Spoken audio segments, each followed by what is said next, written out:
Comment tu conçois une vie de couple? Comment je conçois une vie de couple? Pour moi, la vie de couple, c'est avant tout la liberté d'être soi. Euh, Pareil, hein, avec le temps. Pour moi, être en couple, c'est ce qui permet d'être en une sécurité.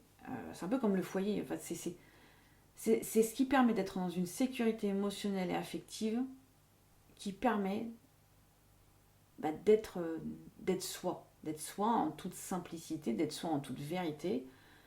Mais du coup aussi d'être un soi qui peut devenir meilleur, un soi qui peut être poussé, qui peut être boosté, qui peut être tiré vers le haut, qui peut être qui peut se nourrir de l'autre aussi, qui peut se nourrir de sa différence, qui peut se remettre en question, qui peut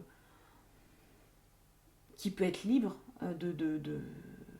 qui peut être libre tout en étant dans le respect de l'autre et du couple. Mais pour autant, c'est pas parce qu'on est en couple, pour moi, qu'on ne peut plus être soi seul et qu'on ne peut plus faire des choses seul pour soi.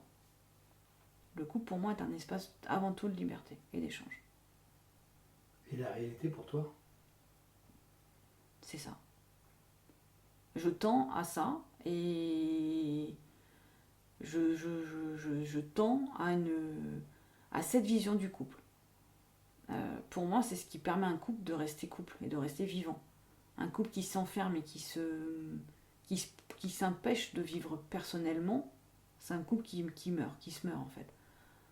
Pour moi, un couple, c'est le 1 plus 1 font 3, c'est pas pour rien.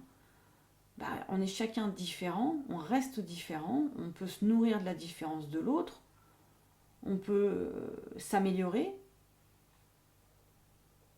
C'est tout l'intérêt d'être en couple.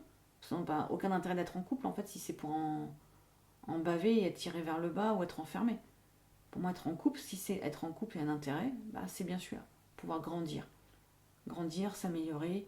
Euh, Quand on dit qu'en couple, on peut guérir de ses blessures de l'enfance, c'est pas pour rien non plus. L'autre est un révélateur de ce qu'on n'a pas guéri. Donc, voilà, quand on dit guérir et grandir par son couple, grâce à son couple, pour moi, ça, c'est une définition du couple.